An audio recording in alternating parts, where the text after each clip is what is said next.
Hey everyone, आज की video में अपन देखेंगे section 76 of the companies act which talks about provision regarding acceptance of deposit from public. तो अगर आप लोग मेरा लास्ट वीडियोस देखे होंगे तो फिर उसमें मैं बताई थी कि कौन सी कंपनी पब्लिक से पैसा ले सकती है। सिर्फ और सिर्फ एलिजिबल पब्लिक कंपनी पब्लिक से पैसा एक्सेप्ट कर सकती है। अगर आप लोग मेरा लास्ट वीडियो नहीं देखे हो तो please go and watch that. Section 73 से काफ़ी ज़्यादा सिमिलर होने वाला है बहुत सारा चीज़ यहाँ पे, ठीक है। तो मैं बार बार रिपीट नहीं करूँगी क्योंकि मैं वहाँ पे अच्छे से बता चुकी हूँ। जो चीज़ मैं वहाँ पे बता चुकी हूँ मैं यहाँ पे बार बार रिपीट नहीं करूँगी गाइस। सो अगर आपने वो वीडियो नहीं देखा है तो please go and watch that, ज़्यादा अच्छे से आपको ये वाला समझ में आएगा। Section 76 of the Companies Act which talks about provision regarding acceptance of deposits from public। मैं प्लेलिस्ट क्रिएट कर दूंगी इस चैप्टर का भी ताकि आपको ज़्यादा ढूंढने में प्रॉब्लम ना हो, ठीक है। तो सबसे पहले मेरे को आप लोग ये बताओ कि मंथ में आप लोग बताओ कि पब्लिक से कौन सी कंपनी पैसा ले सकती है। तो मैं आपको लास्ट वीडियो में बताई थी कि सिर्फ और सिर्फ एलिजिबल पब्लिक कंपनी पब्लिक से पैसा एक्सेप्ट कर सकती है, राइट। एलिजिबल पब्लिक कंपनी क्या होती है? जिसका net worth not less than 100 CRO and जिसका turnover not less than 500 CRO, ठीक है। यहाँ पे मैं बताई थी ना, ये देखो।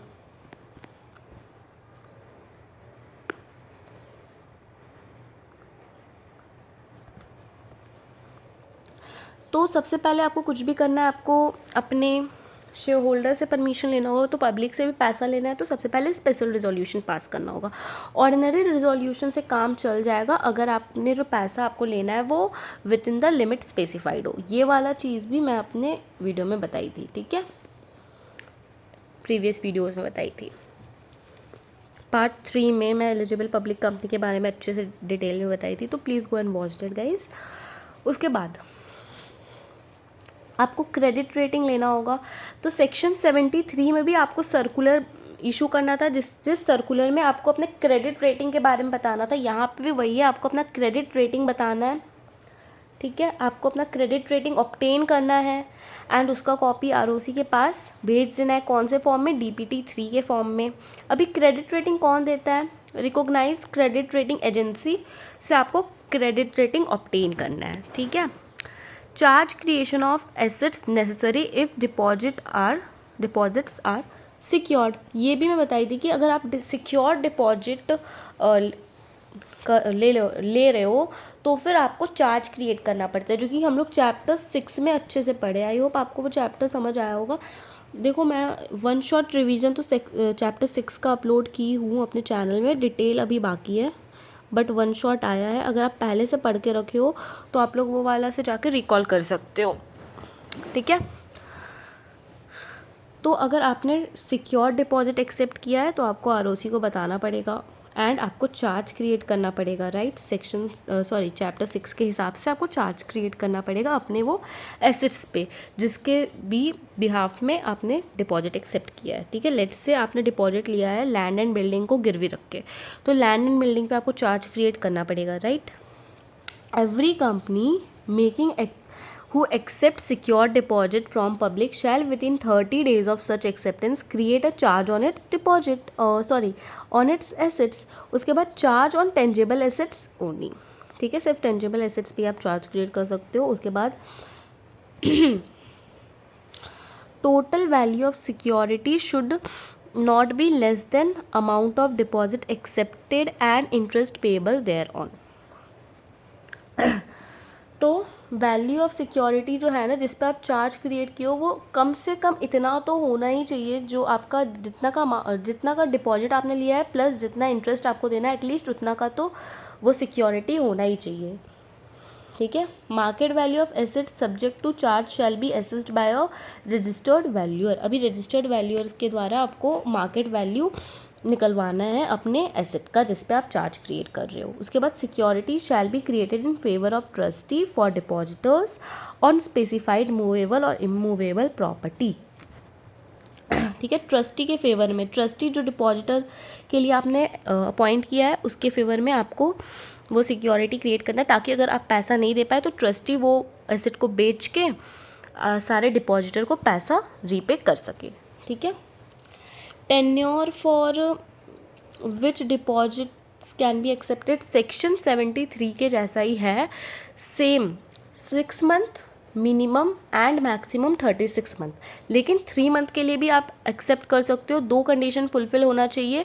आप जो पैसा ले रहे हो वो 10% of paid up share capital plus security premium reserve plus free reserve, ये तीनों का 10% तक ही होना चाहिए। एंड सेकेंडली कम से कम 3 महीने का तो होना ही चाहिए, उससे कम का आप एक्सेप्ट नहीं कर सकते हो, ठीक है।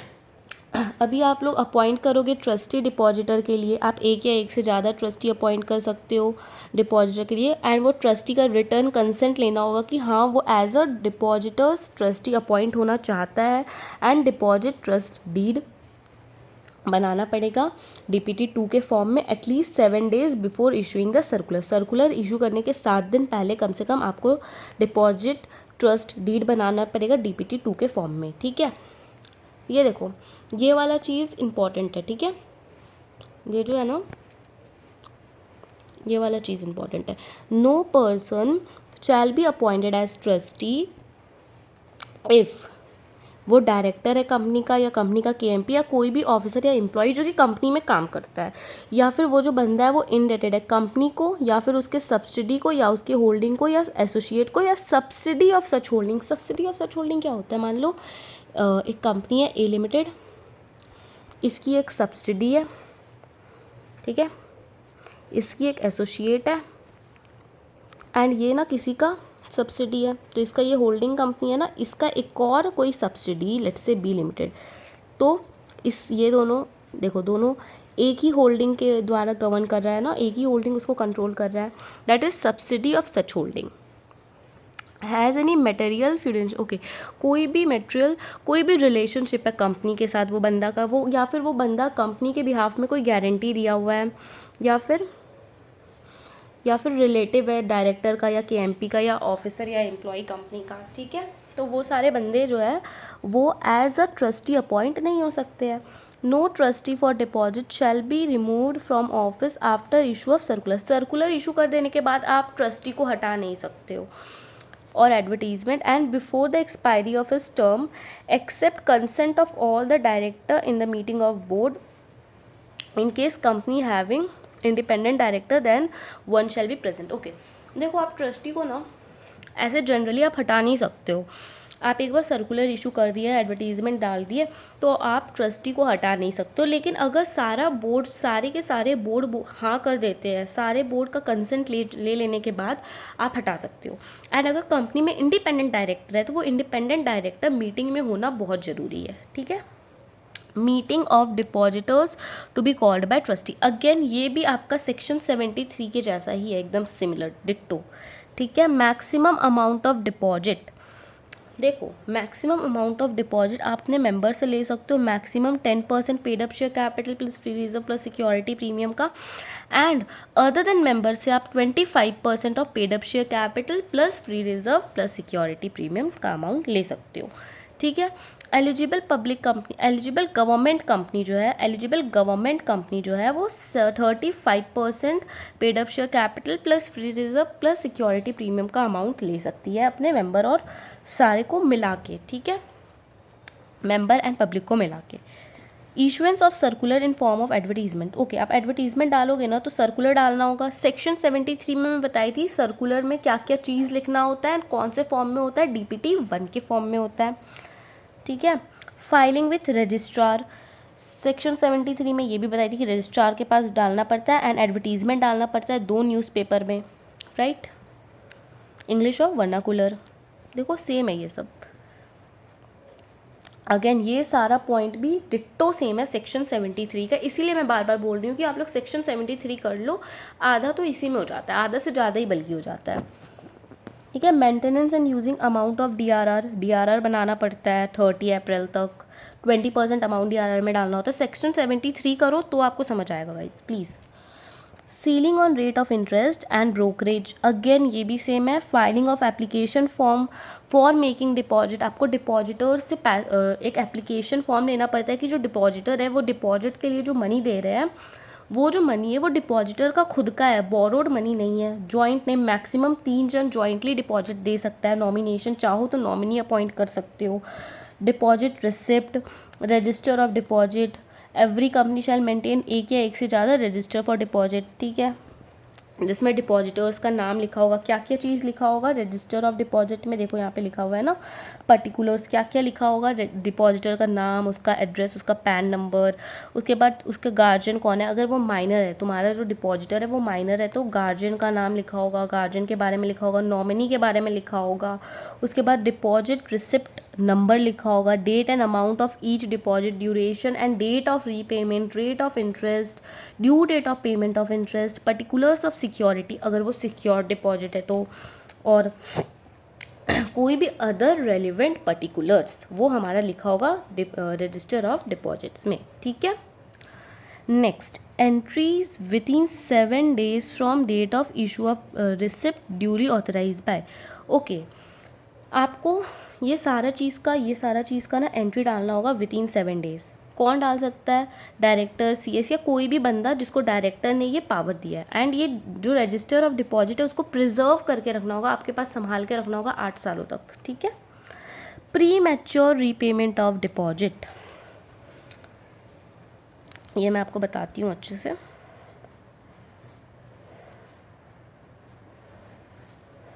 ठीक है, देखो, मान लो कोई कोई डिपॉजिटर है, ठीक है, वो 36 मंथ के लिए डिपॉजिट दिया था, बट वो ना 24 मंथ में ही वापस आके बोलता है कि ना मेरे को मेरा पैसा दे दो। एंड डिपॉजिट में जो आपको रेट ऑफ इंटरेस्ट मिलना था वो 6% के रेट से मिलना था।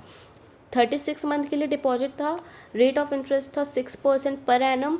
एंड वो जो डिपॉजिटर था वो 36 मंथ से पहले ही आ गया अपना पैसा मांगने, तो कंपनी उसको उसका डिपॉजिट का रीपेमेंट कर देगी, ठीक है, कंपनी रीपेमेंट कर देगी। लेकिन ये जो 6% रेट ऑफ इंटरेस्ट है ना, उसको 1% से माइनस करके 5% के रेट से आपको इंटरेस्ट मिलेगा, ठीक है। वही लिखा हुआ है वहाँ पे, मैं बताती हूँ आपको, रीड कर देती हूँ मैं एक बार, ठीक है। If depositor request for premature repayment, the rate of interest payable shall be 1% less than the rate which would be payable. Reduction of rate of interest is not applicable. Okay, ये दो cases में ना आप rate of interest को कम नहीं करोगे, ठीक है, rate of interest as it is उतना के उतना ही दे दोगे ये दो केसेस में। सबसे पहले प्री मैच्योर रीपेमेंट जो है, in order to reduce total amount of deposit, company खुद से अपना टोटल अमाउंट ऑफ डिपॉजिट को ना कम करने के लिए खुद से दे रही है पहले, तो आप रेट ऑफ इंटरेस्ट को कम नहीं करोगे, ठीक है। खुद से क्यों दे रही है, वो लिमिट के अंदर जो डिपॉजिट का लिमिट होना चाहिए ना उससे क्रॉस कर रही है, इसीलिए वो खुद से दे रही है, ठीक है। दूसरा, अगर वॉर के टाइम पे जो मिलिट्री वाले लोग हैं या एयर फोर्सेस वाले लोग हैं उनके फैमिली को ज़रूरत है, ठीक है, तो फिर रेट ऑफ इंटरेस्ट को कम नहीं किया जाएगा। उसके बाद premature closure of deposit to earn high rate of interest. Okay, let's say अभी मैं एग्जांपल लेती हूँ कि 36 मंथ का 24 मंथ का डिपॉजिट एक कंपनी लिया था, ठीक है। अभी कंपनी बोल रहा है कि अगर आप लोग चाहो तो इसको 36 मंथ में कन्वर्ट करा सकते हो, तो आपको जितना रेट ऑफ इंटरेस्ट है उससे ज़्यादा रेट ऑफ इंटरेस्ट मिलेगा। और कोई कोई डिपॉजिटर ने हाँ बोल दिया है, तो फिर अब 24 मंथ के जगह पे बिफोर 21 ये 24 मंथ कंप्लीट होने से पहले ही वो लोग फिर से मैच्योर करवा लिए अपने डिपॉजिट को 36 मंथ के लिए, तो फिर अब उनको ज़्यादा रेट से मिलेगा पैसा, ठीक है। If depositors desire to avail high rate of interest by renewing the deposit before actual maturity date, company shall pay him rate higher only if deposit is renewed for period longer than unexpired period. Unexpired period से let's say unexpired period है 1 साल का, ठीक है, और depositor बोला है कि तुम 2 साल और रख लो मेरा पैसा, तो कंपनी इसको ज़्यादा रेट से पैसा देगी, इंटरेस्ट देगी। एंड यहाँ पे ये सारा पॉइंट सेक्शन 73 से सिमिलर ही है, ठीक है गाइस, ये सारा सिमिलर है सेक्शन 73 से। अभी पनिशमेंट, अगर आप लोग सेक्शन 73 या सेक्शन 76 में कोई घपला कर देते हो तो आपको पनिशमेंट लगेगा। सेक्शन 76A के अंदर ये वाला इंपॉर्टेंट है, ये कर लेना, क्योंकि एक अलग सा सेक्शन ही आ गया, तो ये इंपॉर्टेंट है, ये आप लोग कर लेना, ठीक है। अगर आप लोग सेक्शन 73 और सेक्शन 76 के अंदर घपला करते हो तो आपको पनिशमेंट देना पड़ेगा under section 76A, which talks, जो क्या है इसका punishment, let's see. Company and other person जो इनवाइट किया है deposit on behalf of company, उन्होंने कॉन्ट्रावेंशन कर दिया है, ठीक है, या company fails to repay the deposit या interest within the specified time, then following consequences will be followed. क्या क्या पनिशमेंट फॉर कंपनी, कंपनी के लिए क्या होगा, payment of amount of deposit और इंटरेस्ट, पहले तो तुम डिपॉजिट का अमाउंट रीपे करो एंड इंटरेस्ट दो। दूसरा तुमको फाइन लगेगा, कंपनी तेरे पे फाइन लगेगा, कितना कितना फाइन लगेगा, 1 CR और twice the amount of deposit accept by the company, इन दोनों में से जो भी लोअर हो, एंड मैक्सिमम 10 CR तक जा सकता है। अभी ऑफिसर इन डिफ़ॉल्ट को जेल हो जाएगा 7 सालों का, एंड उसको 25 लाख से 2 CR तक फाइन लग सकता है। एंड अगर कोई ऑफिसर इन डिफ़ॉल्ट नोइंगली चाहता था किसी का, कंपनी या शेयर होल्डर का, डिपॉजिटर का पैसा खाना, मतलब नोइंगली विलफुली इंटेंशन था उसका टू ड्राइव द कंपनी और शेयर होल्डर और डिपॉजिटर और क्रेडिटर और टैक्स अथॉरिटीज़, तो सेक्शन 447 के अंदर भी उसको पनिश किया जाएगा, ठीक है। That was it in section 76 and 76A। आज की वीडियो में अपन इतना ही रखते हैं। नेक्स्ट वीडियो में मैं ये वाला चैप्टर आपका कंप्लीट करा दूंगी। ये वाले सेक्शन 74 ही सिर्फ बचा हुआ है ये चैप्टर का, उसके बाद आपका ये चैप्टर खत्म हो जाएगा। आई होप आपको समझ में आया होगा गाइज। इफ़ यस तो मेक श्योर आप लोग मेरे चैनल को सब्सक्राइब करो एंड वीडियोज़ को लाइक करो। That's it for this video guys, bye bye.